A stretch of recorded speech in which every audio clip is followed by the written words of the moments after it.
As always, must start and sit running backs going into week 9 of the fantasy football season. Let's not waste any time. Let's get straight into all the information that I want to bring you. Starting off with the bye weeks, 4 teams on a bye week coming into this week: the Broncos, the Lions, the Jags, and the San Francisco 49ers. So Javonte Williams, Jaleel McLaughlin, Samaje P. Ryan, David Montgomery, Jahmyr Gibbs, shout out to him, had a crazy Monday night game. Travis Etienne, CMC, about 8 running backs that are going to be missing in action going into week 9 of the fantasy football season. So make sure you do plan accordingly. 28 teams, 14 matchups coming into week 9, over 45 running backs that you can either be starting or sitting coming into week 9. Let's not waste any more time going into our Thursday night matchup here. Titans at the Steelers.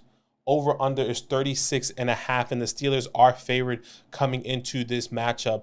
And starting off at the Titans side of the ball, I mean, a new spark that Will Levis has, brought to this Titans team, which is really exciting.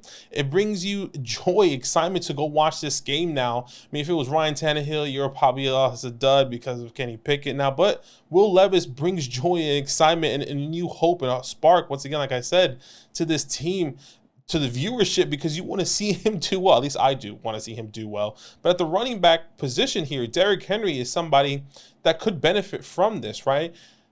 60% of the snap share this past week against the Atlanta Falcons, 22 tokes, over 100 yards, caught 4 out of 4 in the air, over 16 fantasy points, RB11 currently right now. So shout out to Derrick Henry. I do have his teammate, Tyjae Spears, as a risky start, and let me tell you why.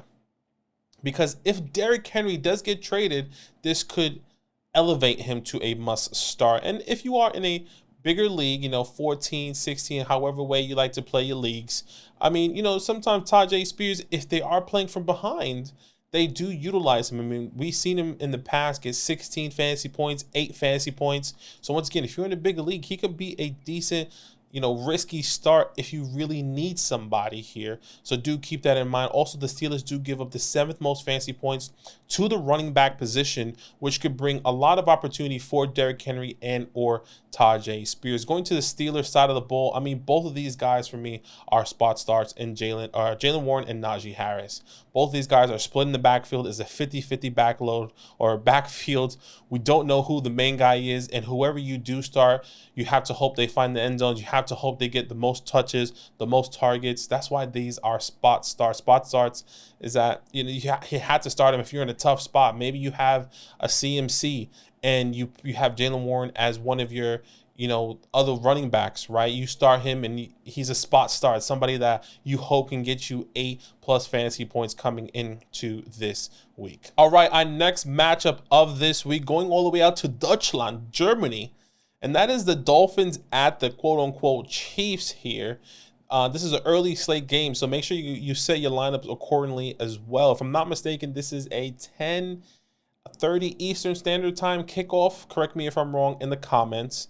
But the Chiefs are favored here. 50.5 is the over-under. And starting out the Dolphins side of the ball, it really is the only person you can trust right now is Raheem Mostert. He is a must-start, currently RB3 on the season. Had 2 back-to-back dud weeks, playing against Philly under 6 fantasy points, played against New England under just over 10 fantasy points, 13 carries, 46 yards, and a touchdown. That touchdown really saved him here. So, I mean, the Chiefs currently give up the 7th fewest points to the running back position, but if they can get Raheem Mostert in space, if they have this speed where they're going to have to go blow for blow, then maybe Raheem Mostert could be a good start here coming into this week. I don't think you can start him, if you don't have another player, right? I mean, you're going to have to start him, even though it is a tough matchup here. So keep that in mind. I'm not starting Jeff Wilson or Saman Ahmed, so keep that in mind. Going to the Chiefs side of the ball is really only one running back you start, and that is Isaiah Pacheco, currently RB9.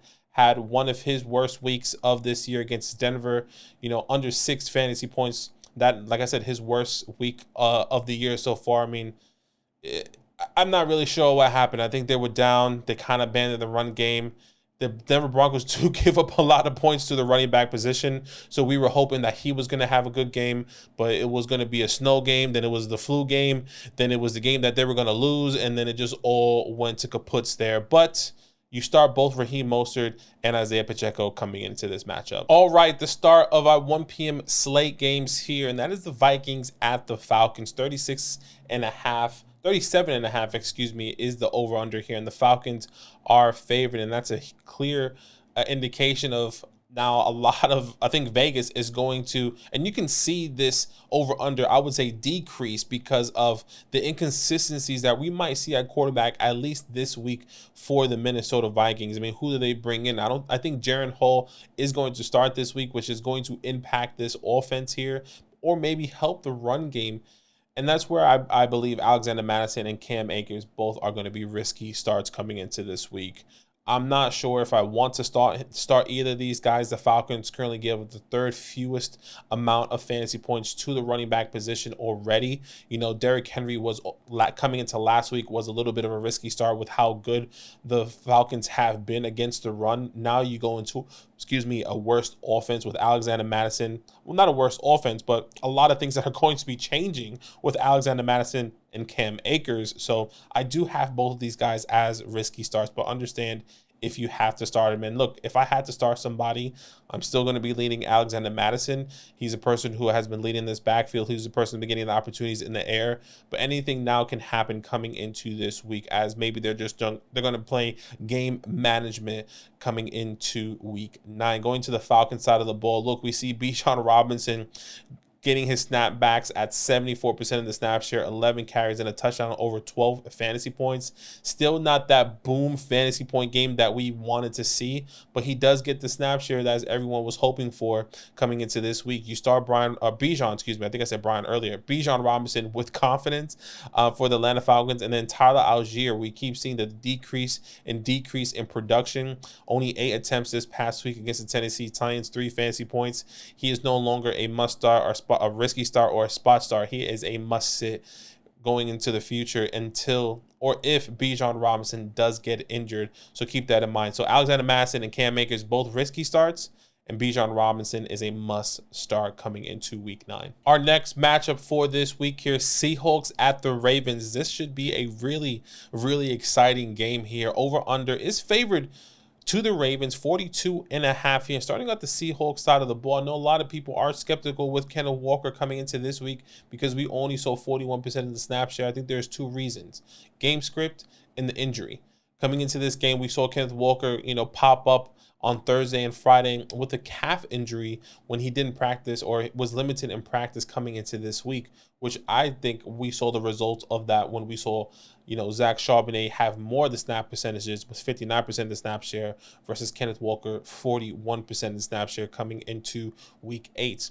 The second was the game script, right? You have to understand that the Cleveland Browns are really good against the run. I mean, we were telling a lot of people throughout the last 8 weeks. So, maybe you should avoid starting the Browns. It wasn't too good. This is not the best matchup. And, that was a big reason as well. So maybe they were passing a little bit more with Zach Charbonnet, which he only called 2 opportunities. But this week, I'm going into this week as Kenneth Walker is still the number 1 guy, that he is going to have a lot of opportunity here if he is 100% coming into practice this week as well. I think we need to monitor that, because if he's still coming in and he's like, he's limited, I think he will be limited, but his calf is still really hurting. We're still going to keep him on a pitch count. If that does come out, then maybe Zach Charbonnet is the better start, but I do have Zach Charbonnet as a risky start coming into this week. What we saw from Zach Charbonnet is phenomenal. One of the things we keep saying is that if Kenneth Walker does go down, Zach Charbonnet can easily pick up this workload. Zach Charbonnet is clearly a top 10 running back in this league if he had a full opportunity like we've seen. Or not like we've seen, but like we see Kenneth Walker get, right? He's RB7 right now. If that wasn't Kenneth Walker in this backfield, that is Zach Charbonnet. That's how confident we are in his talent and his ability, especially in the pass catching ability that he does produce and bring to this team. So keep that in mind. He is a risky start for me. And going to the other side of the ball here is Gus the Bus. I mean, 2 back-to-back 20-plus games over Last week, he scored a touchdown for over 64 yards, over 21 fantasy points. Week 8 against the Cardinals here, one of the best matchups for the running back position. 3 touchdowns. He sees over 28 fantasy points. So he is a must-start coming into this week. And then Justice Hill, a spot start coming in if you do need some high upside play. I do believe, this is what I would say, I do believe this is not going to be an easy game for Gus just to run the ball. Even though, the Seattle Seahawks are kind of the middle of the pack defense against the run, I do believe that you can see a little bit more of the passing game for Justice Hill potentially coming into this game. That's why I have him as a spot start coming into this week. All right, our 5th matchup coming into the 1 p.m. slate game, Cardinals at the Browns. Browns are favored here, 37.5 for the Cleveland Browns here. And going on the Cardinals side of the ball, Amari DeMarcado is going to be a spot start for me. I know if you're struggling at the running back position, that is not the best opportunity for you to be starting, Amari DeMarcado. Currently, the Browns give it the 10th least amount of fantasy points to the running back position. I do believe he could get a lot of work in the air, and that's exactly what we saw this past week. Not this past week, but in the weeks prior. This past week specifically, we only saw him catch 1 out of 1 opportunities in the air, but the week before against Seattle, caught 4 out of 5 in the air, was a little bit different. So I think you can see opportunities of him in the air specifically. I'm not, starting Keontae Ingram at all. I mean, we see his production decreasing, oddly enough. So that is somebody that I am avoiding coming into this weekend. On the Browns side of the ball, I think it's a little bit confusing because Jerome Ford comes back and he's still not 100%. We didn't see all that opportunity from Jerome Ford. Only played 33% in snap share. But if he is 100%, you see him continuing to get this workload. At least I do. So I do believe if he starts coming into this week, he is a must start for me. Same with Kareem Hunt. And I think a lot of people are going to be a little bit confused because this was a 3-headed monster this past week. But that was because, once again, going against this Cleveland Browns team, a tough run defense, they were having this 3-headed monster going on in the rotation, in the passing game, in the running game, and they were doing all that they could to try and get this dub. Obviously, they ended up losing that game. But Kareem Hunt, both for me and Jerome Ford, is a must-start. I mean, Kareem Hunt, we saw, does find the end zone this past week against Seattle. 14 carries, 55 yards, over 13 fantasy points. I do believe if Jerome Ford is healthy, he might have a decent game like that as well. So keep that in mind. Kareem Hunt, Jerome Ford are both must-starts coming into Week 9. Our 6th matchup coming into this week, Rams at the Packers. Packers are favored coming into this game. Over-under is 39.5 in favor of the Packers once again. Starting at the Rams side of the ball, obviously Matthew Stafford is going to be missing some time here, and Brett Rippon is going to be leading under center, which gives me a little bit more confidence in this running game here. They won't be able to move the ball with these big chunks like we've seen from Puka and or Cooper Kupp, but what they could do is move the ball on the ground. Why? Because the Packers currently give up the fifth most amount of fantasy points to the running back position, which means this team can move the ball down the field on the ground if they could, or maybe even in the air. So Darrell Henderson is a must-start coming in here for me, and so is Royce Freeman. You saw both of these guys essentially 50% of the workload, 47 for Henderson with over 11 fantasy points, and 53 for Royce Freeman for over 10 fantasy points. Royce Freeman does find the end zone, so there is some opportunity for you to start both of these guys. Royce Freeman is a spot start for me. Going to the Packers side of the ball here, Aaron Jones, I mean, his highest snap percentages we've seen this year so far with 51% in snap share, 11 total touches in this game. Still not where we want him to be, but I think he's going to be improving week in and week out. I mean, it's hard to sit Aaron Jones if you have him. So he is a must start and a spot start in A.J. Dillon. The biggest caveat here is that the Rams do give up the 6th fewest amount of points to the running back position here. I think it's a little bit difficult to really envision what's going to happen. You also have to understand, like, even though they were terrible in the passing game this past week versus Dallas Cowboys, they still stopped the run. 12 attempts, 53 yards, 4.4 yards per carry, under 6 fantasy points for Tony Pollard. Maybe that's just purely because they were up. But at the same time, if you're up, you're running the ball.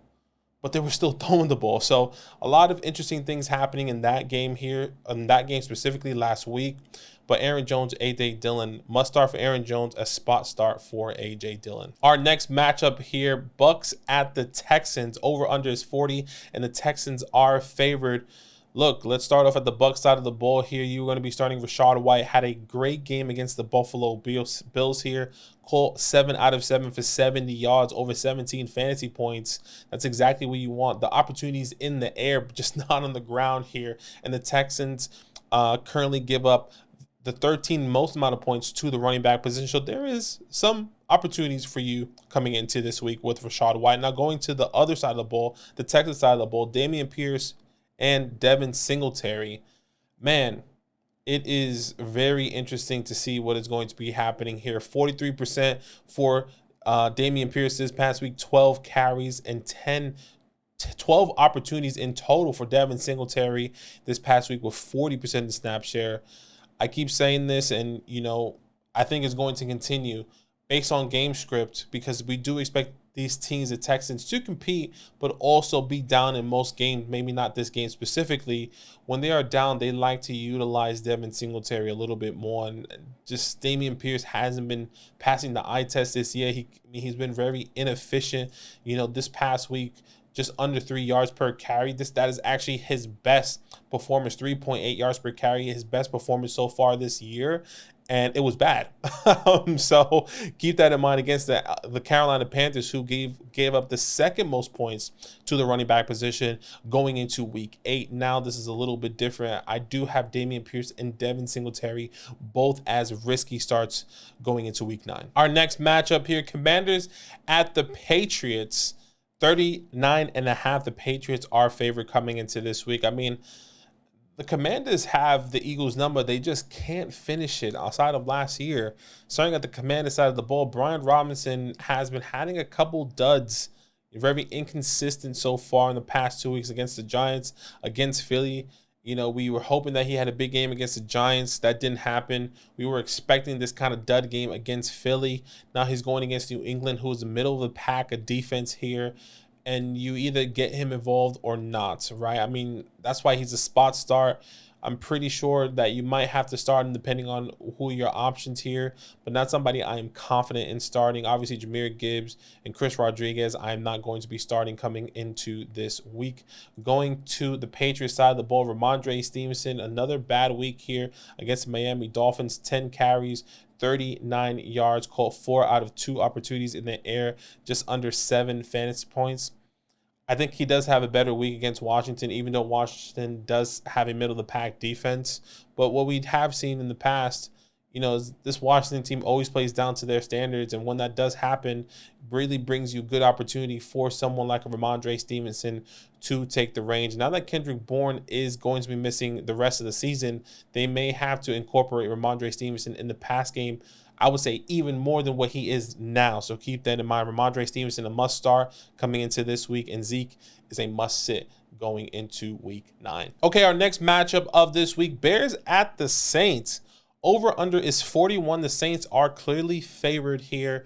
Starting at the Bears side of the ball, Big O Roscoe and D'Onta Foreman are both spot starts for me. Right now, the Saints currently give up the 4th fewest points to the running back position, and is not the best, right? When Big old Tyson Baguette here is struggling, I doubt Justin Fields is going to be coming back. And if he does that change throughout the week, we could have a better, more confident must start if Justin Fields does come back this week. But if he doesn't, and it's Tyson Baguette, which I like to call him, Roscoe and D'Onta Foreman are going to be spot starts. What I do want to encourage people that does have Rashawn, 36% of the snap share, over 32% of the snap share for D'Onta Foreman. We saw him getting just under, in total, he has 9 opportunities in that game. D'Onta Foreman, 11. So you can kind of see him. They were easing him in coming into this week. And now he's going to play New Orleans. Hopefully he doesn't have the best. You hope for D'Onta Foreman, if you are a Rashawn Johnson owner, that he doesn't have the best game so that Rashawn Johnson can just take over this backfield. And then he does have the Carolina Panthers, who currently do give up a lot of points to the running back position. Going to the Saints side of the ball, obviously you start Alvin Kamara with confidence there. Kendre Miller, you're not going to be starting, and neither are you starting is Jamal Williams. So Alvin Kamara, by the way, Alvin Kamara, absolutely phenomenal. Missed the first 3 games. He is RB6 right now. One of the most consistent running backs so far this season. This is somebody that I was saying could have a massive season. And it was specifically based off of how many games he was going to be suspended. If he was going to be suspended for 4 to 6 games, I didn't necessarily believe he can be relevant here coming into this year. But the fact that he got that 3 games, I said 3 games or less, Alvin Kamara could be relevant, and he's already the RB6, and he has only played 5 games so far this year. He has been significantly better than some of these other running backs who has had a whole 7 slate of games. I mean, someone like a Joe Mixon, you think of someone like a Bijan Robinson. Well, he didn't have the whole slate of games, but you get what I'm saying, right? Like, someone that hasn't had the whole slate of games is RB6, and he's getting peppered with targets, of course. I mean, 2 weeks ago against Jacksonville, 12 out of 14 targets. That is wild. He is currently leading the league in targets as well, and that is not going to change. So, Alvin Kamara, you start with confidence. All right, the start of our afternoon games. Only 3 games in the afternoon slate, which is a little bit unfortunate. Could be a good one, or it can be a dud, unfortunately. Colts at the Panthers. Panthers are favored 44.5. Excuse me, Colts are favored. Colts are favored 44.5 coming into this week here. Starting at the Colts side of the ball, Jonathan Taylor is a must-start, seeing his highest percentage snap share so far this year, seeing 61%, 12 attempts, 95 yards, 7.9 yards per toke. I mean, that is something special. Jonathan Taylor looks like he's coming back. I won't be surprised if you see JT finish as a top, I would say, 3 running back coming into this week against the Carolina Panthers, who currently give up the 2nd most amount of points to the running back position. And Zach Moss is somebody else that is also losing his opportunity, but is still keeping his head afloat. Currently RB4. He does find the end zone this past week against New Orleans Saints, but the caveat there is that he had his lowest snap percentages coming into this week with 39%. Now you have to ask yourself, do you start Jerome Ford? Or do you start a Zach Moss? Do you start a Rachaad White or a Zach Moss? Do you start a Ramondre Stevenson or a Zach Moss? I mean, the list can go on based off the matchup, because he does give the 2nd most amount of points. The Panthers give up the 2nd most amount of points to the running back position. I think that is a question you have to ask yourself. I put him as a risky start because I do believe there are other better options. So do keep that in mind. Going to the Panthers side of the ball, and my goodness, this is disgusting. Let's start off with Chuba Hubbard. He is my spot start. Spot start meaning that if you are in a pinch, I am okay to start Chuba Hubbard. And going to his teammate and Miles Sanders, I have him as a risky start, telling you that I do believe there are other people that are better to start. Like, for example, a good example here. Do you start Miles Sanders or Zach Moss?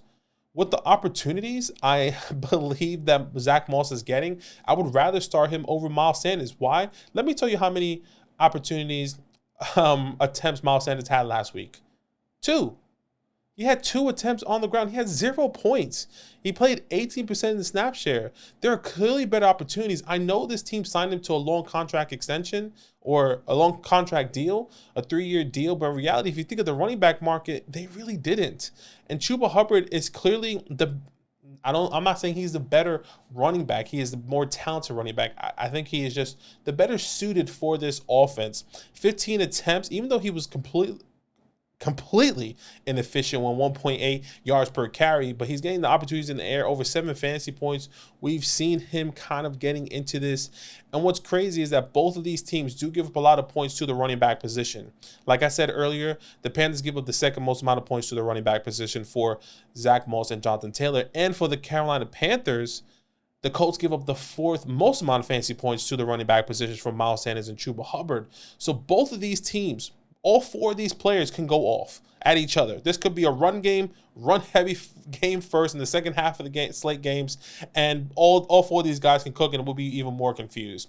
But for me right now, I do believe Chuba Hubbard is going to be seeing more of the snap attempts, going to be seeing more of the opportunity, and that's why he is a spot start for me. With Miles Sanders, a very risky start. Let's pivot to somebody that we believe has a safer floor before you put him in your lineup going into week 9. All right, going into our next matchup here, my beloved New York Football Giants versus the Las Vegas Raiders. The Raiders are favored at 39.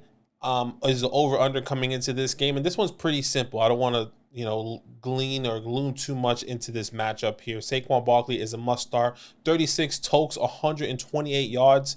If my guy could have found the end zone 2 or 3 times out of those opportunities, he would have been the RB1 coming into this week. They do get Daniel Jones back, which can easily help this team move the ball forward down the field a little bit better.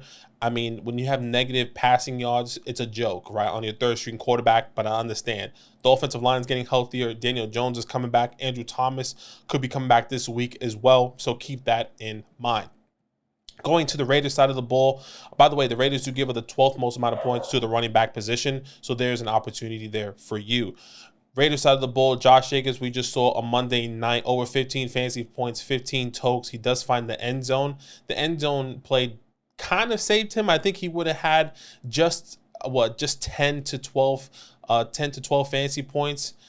Not knocking him. This is what I want to say. I'm not knocking him, but he still is not performing to the standard that we hope that he would be. I mean, only 15 attempts, but to be fair, Jimmy G is terrible. And I personally believe our defense is a little bit better than, the points that we give to the running back position, the 8th of most points to the running back position. If you really look outside of that Breece Hall, specifically last week against the Jets, Breece Hall, if he doesn't catch that pass or we tackle him, he has a terrible game, right? So maybe that's just my bias. I do believe Josh Jacobs is going to have a good game. He can easily get more than 12 fantasy points in this game, so keep that in mind. So he is a must-start coming into Week 9. All right, our last matchup in the second slate half of the games here is the Cowboys at the Eagles. 46.5. The Eagles are favored, and I don't know what's better.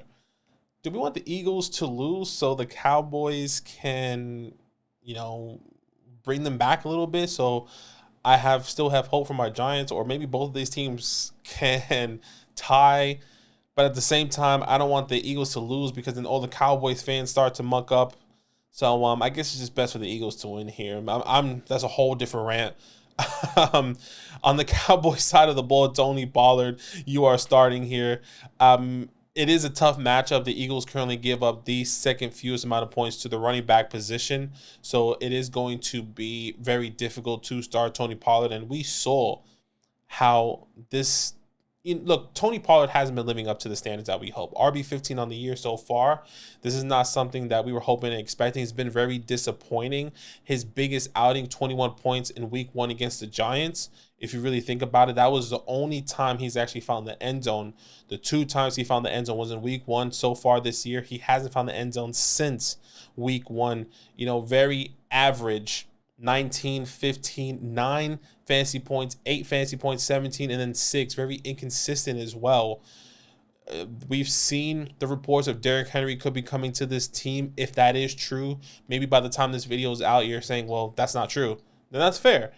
But I think he might be, and I'm not saying he's an average running back, but I'm not necessarily sure if I'm telling you should start him with confidence, even though he is a must start in my eyes. Just don't have high expectations when it comes down to Tony Pollard this week. Going to the Eagles side of the ball, DeAndre Swift going against a tough defense as well against the Cowboys. So keep that in mind. RB5 this week, but so far DeAndre Swift has only had one game under double-digit points, and that was in Week 1 where he only had 1 attempt, and everyone was panicking about DeAndre Swift. And then he hasn't seen less than 10 attempts in a game on the ground specifically since then. This past week against Washington, 16 attempts, 57 yards, and a touchdown called 3 out of 2 catches, over 14 fantasy points. I do believe he finds the end zone coming into this week. They play at home as well. This is going to be a tough, high-powered game, and I do believe DeAndre Swift is going to have the better stick, the better end of this offense. So you start DeAndre Swift with confidence. All right, going to our Sunday night matchup here. Bills at the Bengals Sunday night here. This is going to be an exciting game for this week here. Over unders 48.5. The Bills are favored. James Cook on one side of the ball. I do have him as a spot start. I do believe he's going to be better, right? I know they just signed Leonard Fournette. I'm not necessarily worried about Leonard Fournette taking carries or touches away from him. I'm more concerned about him taking touches away from Latavius Murray, in my personal opinion. He hasn't played all season as well. He needs to get his football legs under him. I know he's going to sign, and he's probably going to come in and maybe get 12% of the snap share, but not somebody I'm worried about this week specifically. So do keep that in mind. What's interesting about when you look at James Cook this past week is that this was his highest snap percentages, with 67% of the snaps. And he is still one of the most efficient running backs on the ground. I mean, if you look at the games he's running, some of them have been bad, but the ones that he's performed really well, 7.2 yards per carry, 6.5, 5 yards per carry, 4.3. This past week, 4.7 yards per carry. When they run the ball with James Cook, he is getting nearly 5 yards per carry almost every single time. But this is not the offense. He's still getting the opportunities in the air. I just think that in the second half, as this team kind of got away with this game, and they were just like, we'll let the defense kind of handle it.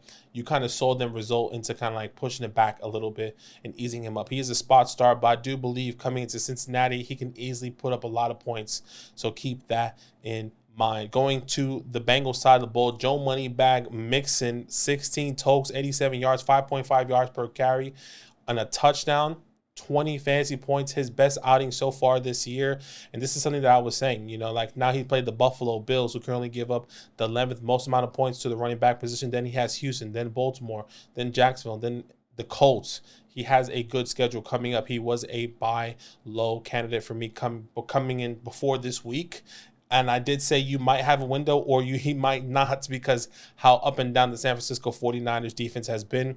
And I think that window has closed. So Joe Money Bags is somebody I'm going to be starting with confidence coming into this week. All right, and our Monday night matchup here, a good one, by the way. Chargers at the Jets, over under 42. The Chargers are favored here. Starting at the Chargers side of the ball, Austin Ekeler, one of his best games so far here, over 23 fantasy points, 7 out of 8 attempts in our targets in the air, which was great. Nearly 100 yards in the air that week. You start him with confidence. Look, he plays the Jets, who currently give the 10th most amount of points to the running back position. You saw what my Giants did to them on the ground specifically, and I do believe Austin Ekeler can easily do that coming into this week. And going to the other side of the ball, Breece Hall, hey, must start here against Los Angeles Chargers. Give up the 9th most fantasy points to the running back position. This could be a crazy, crazy game, and I love that it's Monday night at Meadowlands as well, or at MetLife, not Meadowlands anymore. RIP. Over 21 fantasy points against my Giants. Once again, if he doesn't catch that pass, I mean, think about it. 12 attempts on the ground against the Giants, 1.4 yards per carry. But he does get the work in the air. So which is great about Breece Hall. So you do start him with confidence. You start Austin Ekeler with confidence. I'm just throwing my little bias in there because I'm really sour and really tight that we lost that game. But it's all good. You start, once again, Austin Ekeler and Breece Hall with confidence. Hopefully that helps. Guys, if you have any questions, go to flockfantasy.com/land. Use a promo code LAND. Get 30% off at sign-up. And if you want to get all of the start-sit rankings every single week that Zach puts out, use our promo code LAND, flockfantasy.com. The best way to support what we are doing here, and the best content creators on that website as well. Good luck going into week 9, and as always, it's all love.